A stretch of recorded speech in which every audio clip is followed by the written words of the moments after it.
we even do anything. Hello, Autumn. Hey, what's up? Oh, not much, just hanging out. Hello. Hi. I'm Have you trying gone to live shut my before, dog Autumn? up real quick. I've not done one of these like host lives before. No, Yeah. it's been me. TikTok's difficult. It really is. Can y'all How hear was me? it? Hey, do I need to put Yeah, we can hear you just fine. Our last interview, did I put AirPods in? I thought it sounded better, would sound better with AirPods. It doesn't. Okay, cool. Good deal. What you up to today? Oh my god. So my husband and we like randomly decided to renovate our shop, like barn dominium. So today we've been trying to figure out how to run the sawmill. So I've been supervising, but that's what we've been up to.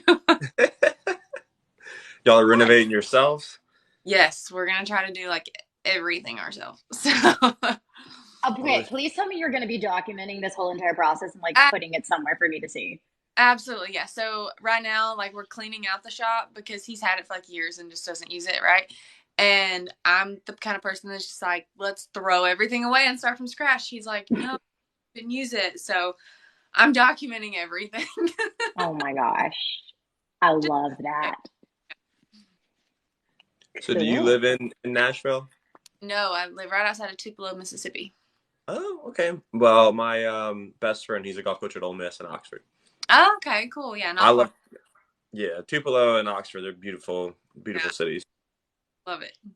Did you grow up in Mississippi? Like, did you kind No, of stay there your whole life or? Oh. no, I'm from right outside of Knoxville in East Tennessee. And Ah, then I've kind of bounced around a couple different states. And then we met last year and I moved down here. Cool. So is Knoxville where you started line dancing back in the day? Yeah, it is. Was it Cotton Eye Joe? Yep. You guessed it. yes. Okay, I went wait. to So college. do you yell out bullshit when you do that line dance? Yes. Yep. All right, she can stay in the live. We're good. That's awesome. Yeah, I went to college there at UT, and so that was like the place to go, and that's where I learned the line dancing. Do you have a favorite line dance? I love it. I'm a big tush push girl. I like to Ooh, okay. All right. cowboy cha cha sometimes. Have, A lot of spinning. have you seen those? Some people have been doing the tush push like very interesting on TikTok. Different. Different. Yeah. I've seen it and I'm like, Mhm. maybe I'm just wrong. I don't know. Maybe I learned the wrong way. I don't know. No, no, it's like, I mean, there's always different variations for Right. sure, Yeah. but I'm like, huh? Yeah. Half the time now. Yeah. Yeah. Like end on a different wall. I'm like, wait a minute. I'm confused. But yeah, that's But do you get to go out dancing a lot where you're at now? Like, do you have a certain like honky tonk or dance hall or not really? not real. There's not like a lot of line dancing around here. We'll go and like me and my husband, we don't really go out. We're very much homebodies, which is fine by me. But when we do go out, it's usually just to like hang out and like shoot the bull. We don't really dance much anymore. Well, they did just Mm. open a new dance hall in Memphis. Did they? What is Just it? opened. Huh? I will have to send you the name. I had a buddy of mine from Charleston move to Memphis, and he told me they Oh, just opened one up there, which I forget. How far is Tupelo from Oxford? What, 45 minutes? something like that. Yeah, it's not far. Yeah. So how far are you? You 2 hours from Memphis, I assume then? Yeah. Because I know Memphis, he has to fly out of Memphis Airport whenever he leaves Oxford. Okay. So yeah, I think it's like a 45-minute hour drive for him. Which last time he flew there, he hit like a deer or something on the way there, but he had to leave at like 5 in the morning, and he still continued to drive his car even though it was making a rattling noise. Okay. And so he flew here, so he got home. Turns out they had to do some. They when he took his car to the shop, they said it was a miracle that he even got the car to the airport. Damn. I mean, hey, just send it. Full sends only. Well, because I think he stopped like 2 seconds to call AAA, and they're like, "It's for like 2 hours before we can get there." And he's like, "Well, I gotta make a flight, so screw it." Right. Whatever. That's funny. But yeah, that's about 2 hours from us. So you'll have to send that to me. I'll check it out. We go up to Jackson, Tennessee to that slide and ride. It's got the bull riding, like the live bulls inside, and it's got line dancing and all that stuff. So Oh, that's pretty fun. We have live bull riding and dancing at the same time. It's literally like a 3-part bar. So like one end is live bull riding, the middle is a big dance floor, and then the other side is just like a little honky tonk with a big bar and a stage. Like it's literally different rooms. It's cool though. This is in Jackson, Tennessee? Yeah, I've got a show there in June if y'all are around and want to come down. Where is Jackson, Tennessee? It's between Tupelo and Nashville, so like Okay. 2 hours north of Tupelo, an hour from Nashville. Okay. So I I wouldn't mean, I know I'm like a 12-hour drive from Nashville, but I'm totally down somehow to visit that area because that sounds so dope. We do not have something like that in Texas, close to me at least. Really? Yeah, we only have fake bowls at the bars I go to. No, they like do a ride. It's and like anybody can enter for like $50 or something like that. It's pretty cool. I'm blown away. Okay, Donnie, we're gonna figure this out. We're gonna somehow make it there. We're I gonna mean, do I it. can stay with my buddy Austin. That's only like 2-3 hours away. So There you go. Perfect. not too bad. Yeah, Andrew and I can make a weekend of it. Yeah, that would be cool. That'd be awesome.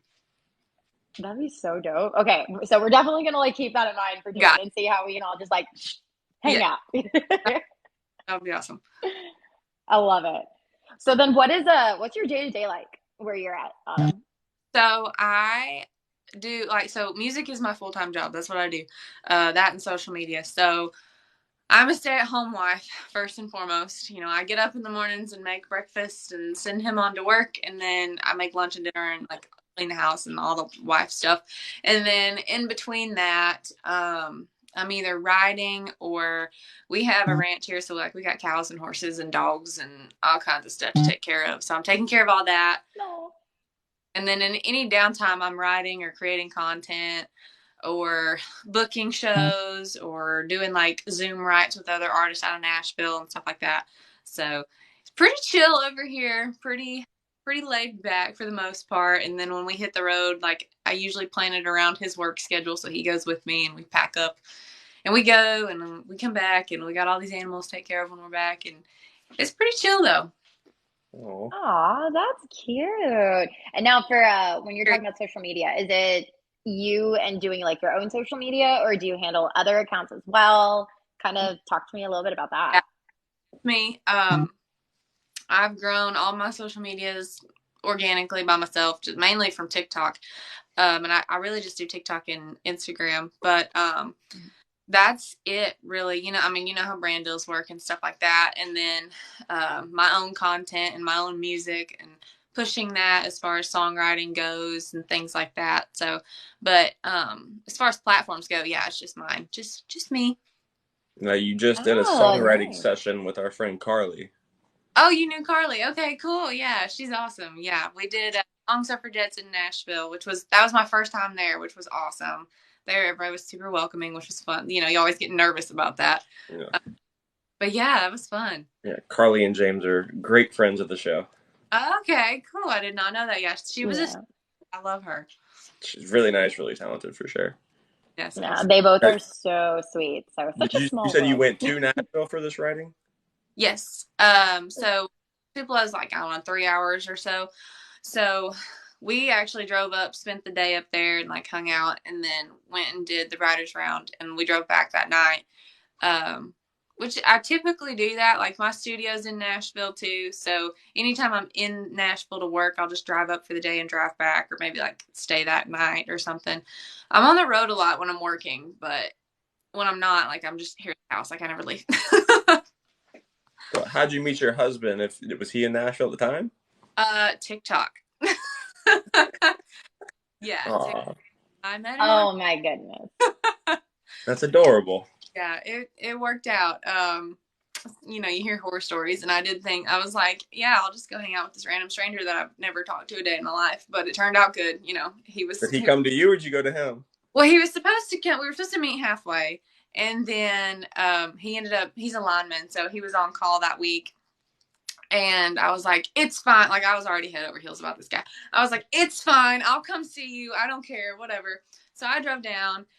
Stayed with him that weekend. I mean, we hit it off like that. We both unknowingly told our family and friends, like through text message at the same time, was like, I'm going to marry this person. Had no idea. And then I moved in the next weekend and then we got married. Congratulations. Good for you. Yeah, it's Yeah, like a because I remember like Hallmark movie. see, you were saying, oh yeah, like we've been there for a year. I'm like, how fast did this relationship like When you spark? know, you So know. Yeah, it was literally yeah. like we hung out that Friday night. He took me on a date or whatever, super sweet. And then the next day we were just kind of hanging out. Like he took me to meet some of his friends and stuff. And we got a little drunk that night, and we're all like hanging out at the shop. And he had went to go pick up a bottle of tequila, and I was hanging out. And I texted my mom. I was like, "I'm gonna marry this man." And at the same time, he had told his buddy, he's like, "I'm gonna marry that woman." And then 2 weeks later, we're getting married. That's adorable. Yeah, it was crazy. But hey, we're happier than ever, and it works. So I'll take it. Very happy for you. That's awesome. Yeah. Oh, I have some people saying that's so wonderful. That is the cutest thing I've ever heard. I don't think So, I've heard like a story like that yet. how Yeah. often are you driving back to Nashville? And I just ask because everybody says you have to be in Nashville to have a successful career. Yeah. So I maybe once when I'm really working in the studio, like once a month, I'll go in and do some scratch tracks and work tapes. And when I'm doing that, I'll usually stay there for 2 or 3 days, depending on how fast we work. But if I'm really working, it's like once a month. If I'm waiting on masters, or if we're waiting on, a steel guitar player or someone to get in the studio, we kind of have to bounce around that. So it may be every 2 or 3 months, just depending. Like Hey Cowboy, I went in and did vocals like 3 times. And it took us forever to find somebody to play fiddle that could like play it the way we wanted to. So that kind of prolonged it. So I wasn't there for a few months, but just about like once a month. That's So just are you playing any shows in Tupelo, any bars or restaurants or anything there? so I'm completely independent, and everything you see me do, I like book myself. I call, and like everything's on me. You just cold calling people? Yeah, pretty much. Or like I love it. emails I in, love it. be like, hey, so here's the deal. And so like I moved to Tupelo, and I didn't know anybody. Like I've never been to Tupelo before I met my husband.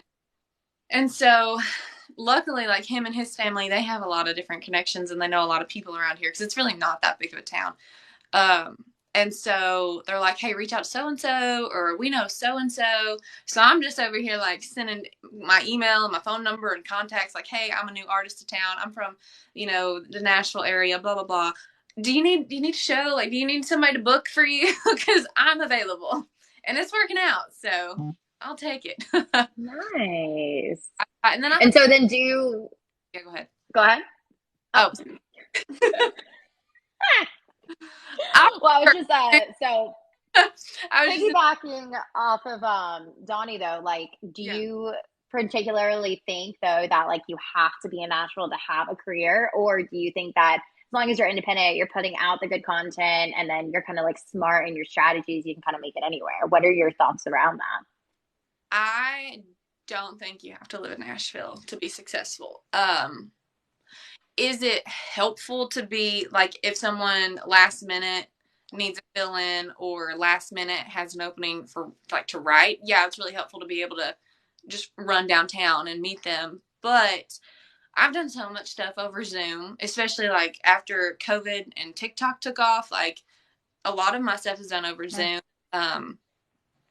And I know a lot of good studios that are not in Nashville that, as long as you're in there and you're creating, good quality content that people want to hear and see, the sky's the limit. A lot of the times you're going to pay for the label of Nashville without the quality when you just jump in thinking I have to be here. So I mean, I'm obviously there are people way further down the line than me, but I feel successful even with just Hey Cowboy. I wrote that in my bedroom. I went to Nashville and put it out, but everything else behind that was done at home. So I definitely don't a necessity.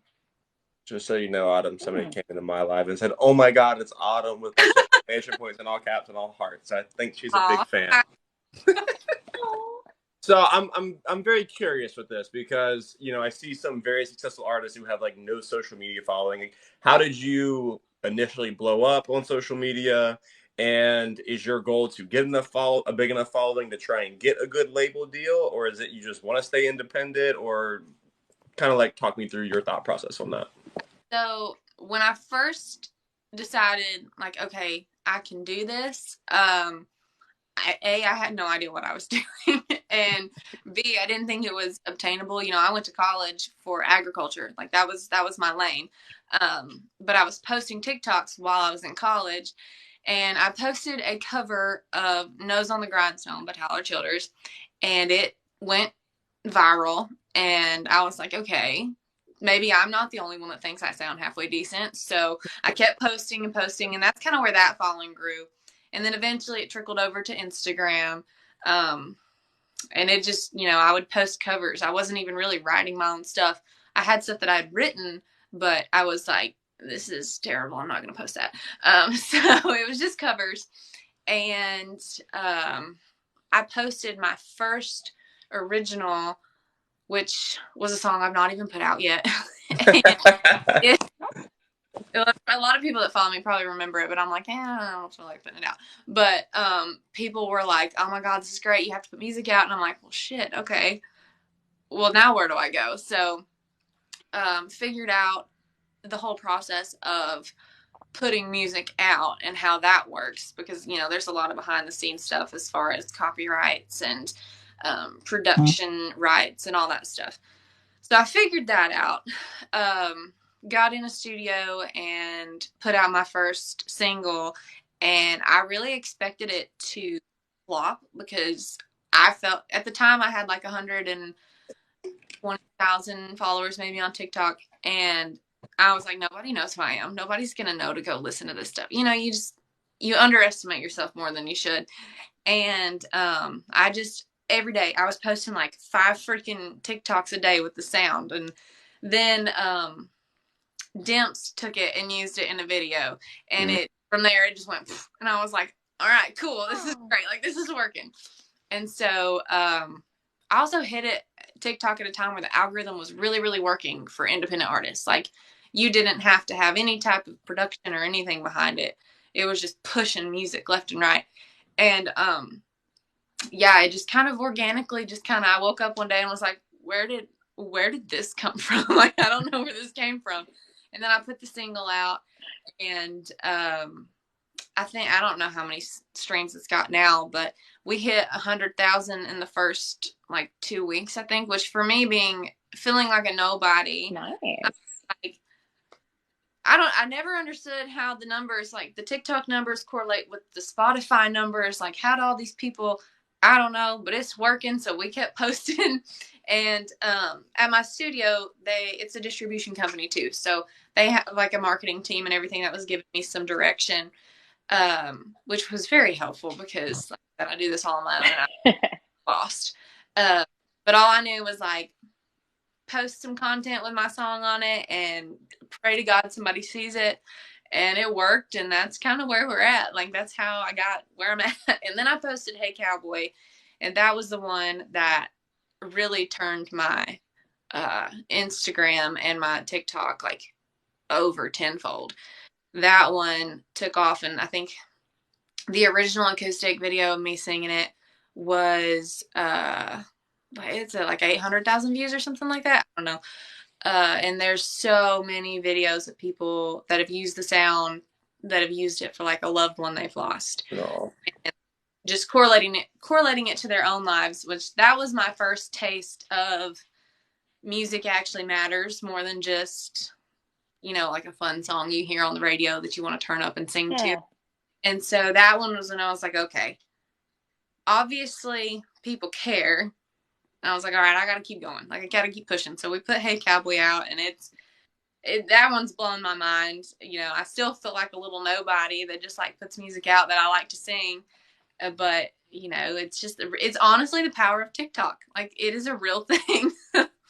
Yeah. A lot of people, like, I was one of those people that said, I'm never getting TikTok. It's stupid, blah, blah, blah. Same. Like, well, shit, I got nothing else to do. Let me get on TikTok. And I was one of those, like, creepy accounts for a while that had no videos or anything. I was just scrolling for entertainment. And I was like, well, why not? Nobody's going to see it. And then somebody saw it, and I was like, well, shit, okay. But yeah, it is the power of TikTok for sure. So are you trying Yeah. to write songs that like strike an emotion in somebody? Is that what you Yeah. realized from telling a Um, good story instead of a good party song? yeah. So I've had a lot of people say that I'm like a sad country queen because that's like all I write and all I listen to. Even if I'm in the best mood ever, I'm putting on some like sad shit and whatever, cleaning the house. But I'm big on like lyrics. I want, even if it is like a happy party song, I want it to be something that people can relate to and it's not just nonchalant or like sugar coated. I like when I sit down to Yeah. write, somebody will say, let's write a song about the grass is green. And I'm like, okay, well, let's say that, but let's say it a different way. Like, let's not be so obvious about it. Let's find a play on words that we can say the grass is green. I want people to have to listen, but also get it at this without having to listen, if that makes sense. But like, that's why I love Zach Bryan. I know he has like blown up lately. Um, Yeah. I've been one of his like OG followers since his Twitter days. And I love the fact that he can say something so obvious and blunt, but not in an obvious way. And that's kind of what I strive. Hmm. And if it's a happy song, I like to be different and poetic. Wow. Well, I like that because, like, I know, I mean, this may be an unpopular opinion, but I really just do not like pop songs anymore, like at Yeah. all. I grew up, listening to pop, and Mhm. then I had a breakup, and then somehow I just like really fell in love with country music, even though I was like, I'm never gonna love country music at all. Then I like fell in love with it when I was in my early 20s, and I'm like, I get so calm and so peaceful with any country song playing, no matter what. And then I really started like listening to the way that people write, and I'm like, I love the fact that there's so many jokes where it's just like you get in the truck, you go get the Yeah. girl, and then you go home, and like, it's just all that nonsense. But it's like, no, people really are taking the time to actually write lyrics that matter, and you have to listen and understand what they're saying versus pop where you just hear like and I'm like, wait, what is she even saying? What's happening? I can't, and I can't even keep up with it because I don't understand half the words that are coming out of some of these people's mouths. But country, you like really listen, and I so appreciate people like you wanting to write like that. Like, we can say the same story over and over, but find a different way to even say that story, because all the songs out there, it's the same thing. It's either breakup, losing someone, something, but how can you twist it and turn it to make a person feel something different than like a different song that's kind of similar but still different. And so like I just think that's amazing. And so the fact that like that's what you said on wanting to make your career kind of go that direction and very like amazing lyricism, so to say, that's a wonderful. You An need to avid get country listener, I'm very thankful. you Thank need to try and connect with the audience whenever you want somebody to listen to your art. You have to say or do something that makes the person listening feel something. you. Right. If you can make them feel something, then they're gonna love you. That's right. Yeah, that's why I'm 26 and I grew up in the era of Taylor Swift, right? And I was never like oh my God, it's Taylor Swift. I was how did she think to say that like that? Like, she has a line in one of her newer songs that says, the rust grew between telephone lines. Who thinks of that? And like, how can you know what I mean? Like, two lovers who have Yeah. distanced themselves and rust between the phone lines. Like, what? Like, stuff like that just makes you stop and think, wow, like, that was poetic. And that, I felt that, Yeah. you know? So that's my inspiration, is just to be different and say what people are thinking without just, saying it in a boring way. I like to hear you No. say you want to be different. It's key to be original. You have to be if you want to be Yeah. successful. And that's a struggle for me sometimes because I'm like, the only like sometimes you doubt, like, okay, am I sticking out, am I blending in? I don't want to blend in. So where's my niche, and is there too many people in it? And if there are, Yeah. what can I do to make it different? So like a lot Yeah. of my stuff, I try to keep like a Western influence in my songs. I grew up around horses. I went to school for agriculture and animal science, certified beef production, all that stuff. So, they call me a real cowgirl, so whatever that means. And that authenticity in my music, that way people can say like, okay, I get it and I like it, but it's different. Nobody's singing about this in a way that relates to, a horse or ranch life or, whatever, especially with Yellowstone coming out. Like, shoot. Yeah. I ain't right there. Well, if you didn't know, are you a fan of the show Yellowstone? Yes, yeah. Okay, you need to go check out our guy J. Michael Harder. He just wrote a song with Forey J. Smith, who plays Lloyd in Yellowstone. Yeah. If you didn't know that, he's a singer. Oh, okay. No, I did not know that. Yeah, I'll send you the Yeah. song. But yeah, our friend J. Michael Harder, he just put out a song with Forey, so it's called "The Well-Oiled Machine." Yeah. Yeah. I'll It's super cute. It's very old timey, and it has like a poem within it and like him talking through it. And it's just like, you just want to like smoke a cigar by the fire when you're listening to it. Even if you don't smoke cigars, you kind of just like, yeah. And it like takes you back to like Yellowstone by like, it's really dope. me that. I love that. That's like right up my alley. I love that. Hmm. So, Yeah. as an artist, I'm always curious, how do you find inspiration for these like sad songs when you're happily married and living a nice life and you said you're the happiest you've ever been? How do you find that inspiration to write these like sad love songs for people? Well, it depends on the song. So, something I like when I try to talk to people about songwriting, I try to explain that I like to think of myself as a storyteller, not necessarily a songwriter. So I can write songs about things that I know, things that I visited, things that I've lived and been through. But I want to also step back and create a story that may not be a true story, or it may be based off of a story I heard, the old men at the Waffle House talking about. I want to be able to expand my knowledge and use what I have been through or what I live on a daily basis and story write, essentially. Like my song Brunette. It's not a true story. Nobody cheated on me with a girl that looks just like me. But there's a lot of things in there, if you listen to the lyrics, that describe me to a T. And it's this story about being cheated on. And this girl, she looks just like you. And you can't hate her because she looks freaking awesome because she's just like you, right? Mm-hmm. But that didn't really happen. I was just sitting down one day and I was like, everybody's writing songs about blonde hair, blue eyes. I want to write a song about brunettes. And that's what came out. So sometimes there are true stories like Hey Cowboy that, it's just kind of a therapy session. You just sit down and write whatever comes out. And then other times it's like one-liners. Like my husband's great at one-liners and completely off the wall and absurd. And I'm like, that was a song idea. And, usually I run with one line. That's how it goes. It's either something I've been through or something I've heard. I'll just sit there with my guitar, pick out a few chords, and run the same line over and over and over until the next line comes. And then I'll run those two lines over and over and over until the next one comes. And it just kind of pops out. But I do like to tell a story. Love that. Our friend Tia here says you're gorgeous, by the way. Oh, thank you. I mean, you are. That's what I like thought of right when you came on. I was like, damn, she is pretty. It's the ring light, guys. No gatekeeping over here.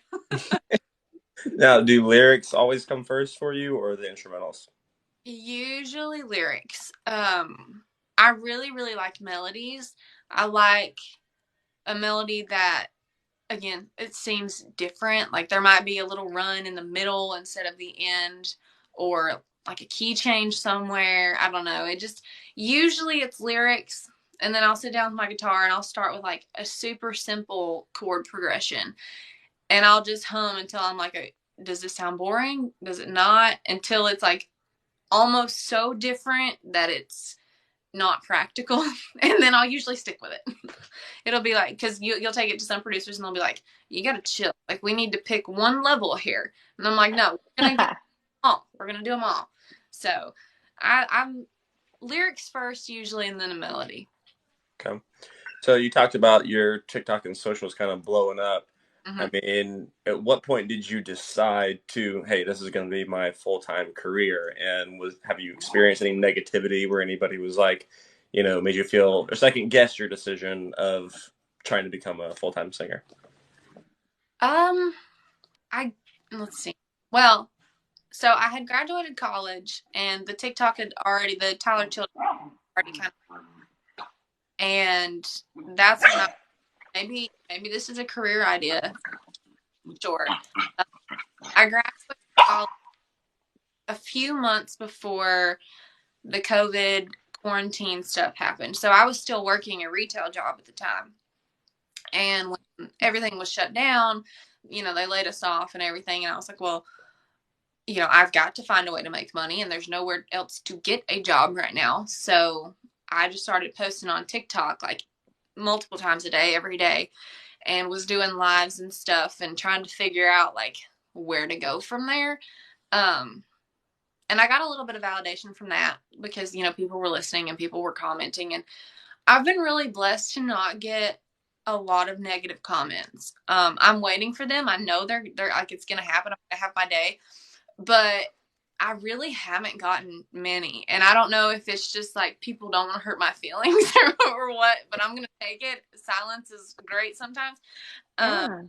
So never really much like public negativity. As far as the like doubting or like doubtful thoughts, I guess that all comes from within because sometimes you have writer's block where you can't think of a damn thing, and it could be months. Like, it's not just one time you sit down to write. Yeah.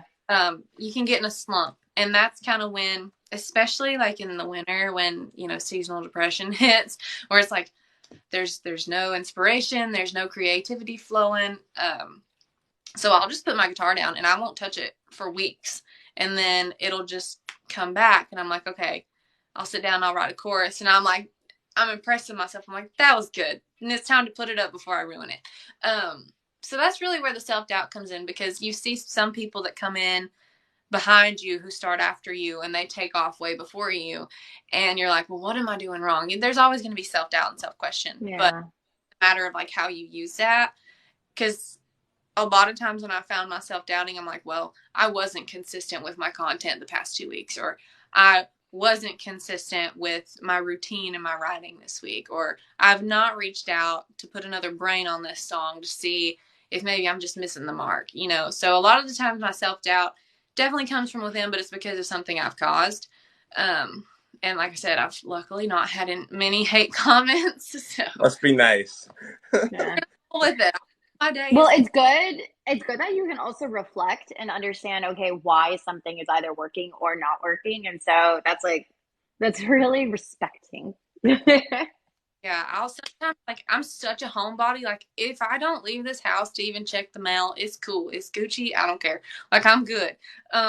So sometimes I'm like, okay, you've got to go outside, ride your horse, play with your dogs, do something to get out of this house, because it's probably gonna be just enough to clear my mind, and something will pop back in, Yeah. What do you like to do when you're around the house? Like, is it kind of like binging Netflix, or is it, I don't know, creating content? What do you kind of like to do?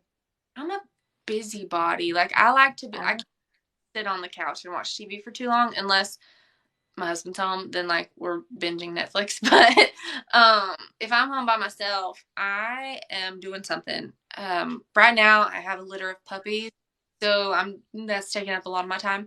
Oh, wait, what kind? German Shepherds. Yeah, oh I had 12 and I've still got 6 of them, 7. So that's taking up a lot of my time. But so where we live like on our road, it's all family. And then on our driveway, like at the back of the driveway, is all family. So there's always someone around to hang out with. Like, I'm never just totally bored. So sometimes, like, I'll go up there and, they're messing with horses or messing with something. There's always something going on. So I go up there and hang out, or, I've got my own horse, or I'll ride my husband's horse when it's warm. Different thing. I just like to stay busy. Like, I don't have like That's so cool. Music is my hobby, but it's also my job. So sometimes it's nice to put it down and go do something else. How many animals do y'all have in total? Oh gosh. Let's see. I have 2 German Shepherds. My husband has a blue heeler. Him and I both have a horse. And then we have 2 Longhorn bulls and a Longhorn heifer. And then, so there's 8. And then we've got the litter of puppies, so add those on. But I think there's like 15 horses here in total because like all of the family here. Mm. So, yeah. You don't have any chickens? No, I want some though. I want some of those like silky. They're called silky chickens. I don't know if you've seen them, but they are like they look like they've been electrocuted. They're just super fuzzy. They're really. You'll have to look them up. They are hilarious, but they're super cute. And I think. Oh. Yeah. See, I don't even know how you do that. I have this dog right now, and in an apartment, it's like I can't get anything done for anything. Interviews, nothing. So I could not have that many. I feel like I don't get anything done anyways. The way it is, like, because I have 2 shepherds, and they're very attentive and high energy. And if I don't work with him like 3 hours a day, he's like right in my face, like, "Mom, let's go do something. Mom." I'm like, I'm going to be really good when I have a toddler. Like, let me tell you, I am conditioned. I love that. Do y'all have to do anything for the horses when it gets really cold? Not really. I mean, here it got like -15 for one day so far. So here it's not too bad. If it gets real bad, we'll like put them in the barn or something, but it doesn't even snow here. It just kind of gets a little chilly. So they're pretty cool. They just mind their own, do their own thing. Aww. We have to feed them every day, but that's it. I love that. That's so cool. It's pretty fun.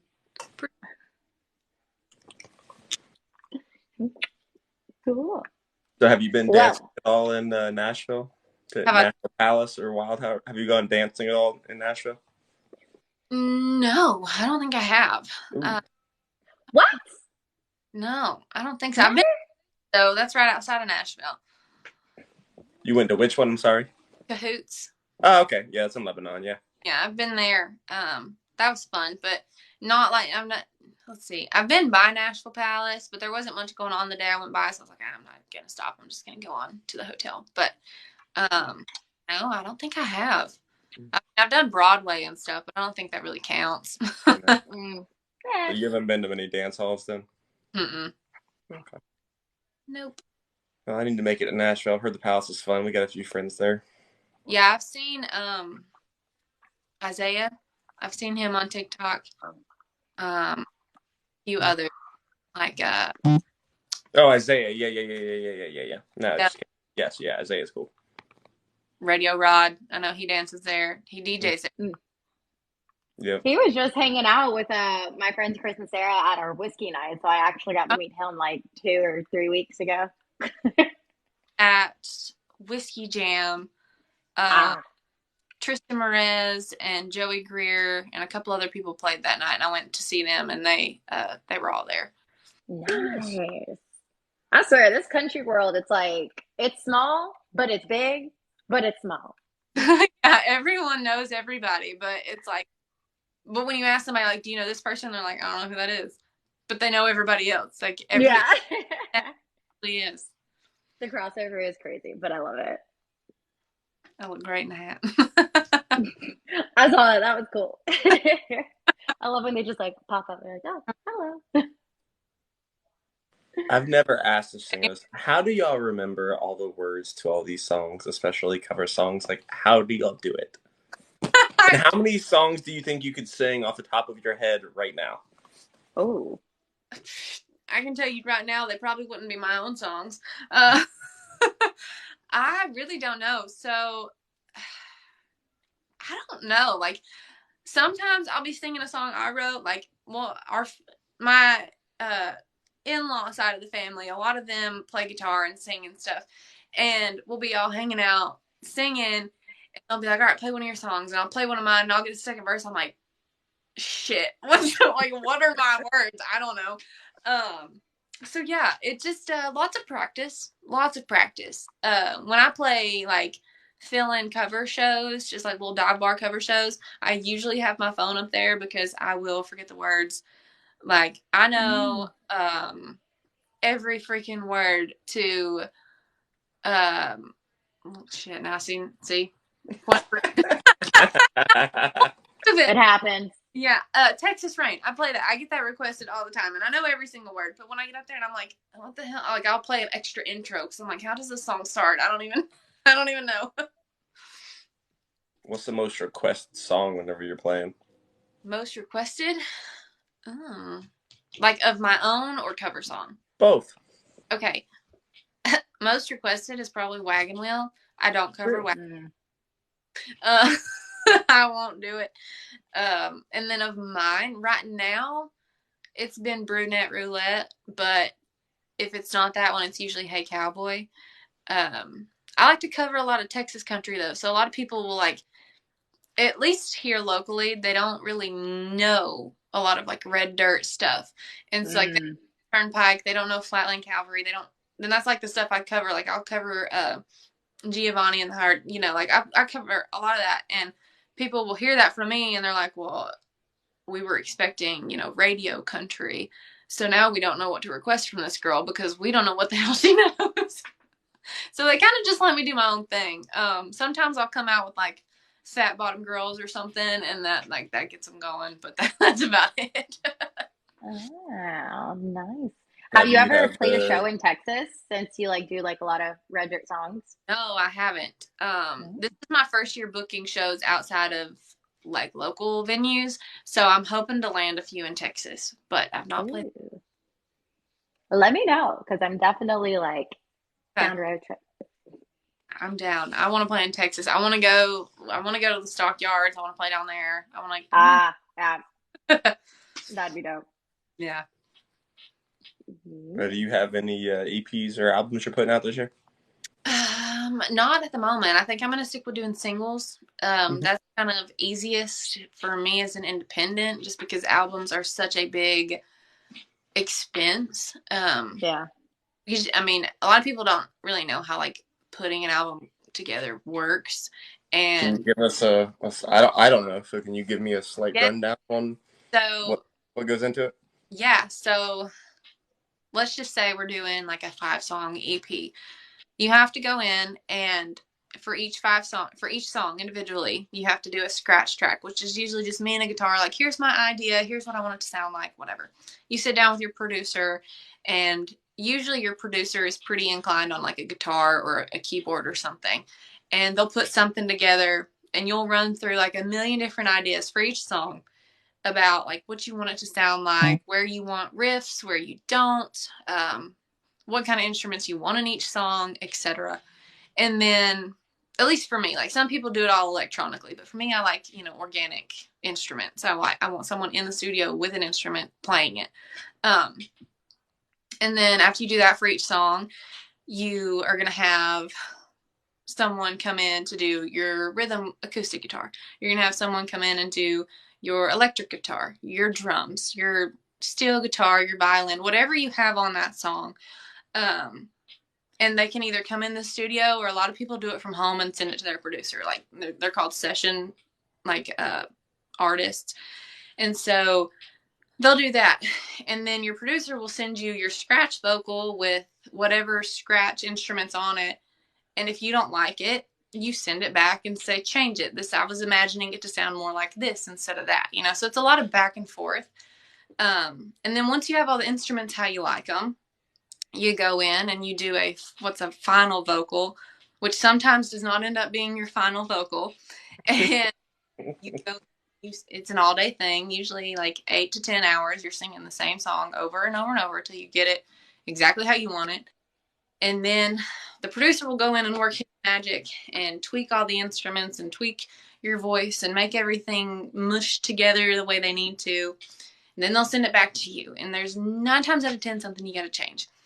And then you send it back and back and forth until it's exactly how you want it. Then it gets sent off to a master, which is the person that basically blends it all together and puts it all in one, like, level. So, like, I don't know if anybody's messed with, like, video editing and stuff, but when you're editing stuff, it's usually stacked. Master puts it all in one level. And then, as long as that's done, Then you have to submit it for distribution, and that has to get approved by Apple and Spotify and Pandora, YouTube, all that stuff. You have to submit a cover photo, etc., etc. So that one song is going to run you a minimum of $1,500 plus, depending on who you're going through, what kind of marketing you have, what kind of deal you have, etc. And then you got to do it for each song. And then if you're doing an EP, that all has to be blended together. And so it just kind of like, it starts getting stacked as far as responsibilities and expenses and promotion and marketing and all of that. Yeah. So like, it's a lot. It's probably, I mean, a full length album is about a year's worth of work. So I would rather just kind of overlap my work and like have a single coming out while I'm working on another single and just kind of let it roll on. That's a little bit easier for me. Gotcha. Well, thank you for telling me. I had no idea. A lot. Well, Tara has to go teach a dance class here shortly, so we need to wrap things I up. Is there do. anything else you would like to tell us? Or promote? Anything to look forward to for anybody following, or like who just found you, or your When's the new followers? A new single? Yeah, the new single coming out. Decided on a new single yet, but I'm gonna be teasing some stuff on Instagram and TikTok. So if you're new and you're interested, follow me there. I played one song on the Song Suffragettes the other night that I'm thinking about releasing, which if you're like an OG follower of me, you're gonna know that song. So yeah, make sure you're following me on platforms and have my notifications on so you don't miss anything, because I'm posting all of my show announcements there too, especially the slide and ride in Jackson. All that stuff will be up there too. Awesome. Fun. I love it. Thank you very much for joining us. Yeah, thank y'all for having me. I appreciate it. Is there anything we can ever do to help you, just let us know. Absolutely. Thank y'all. Awesome. Bye. Well, we'll talk soon. All right. Bye. Bye.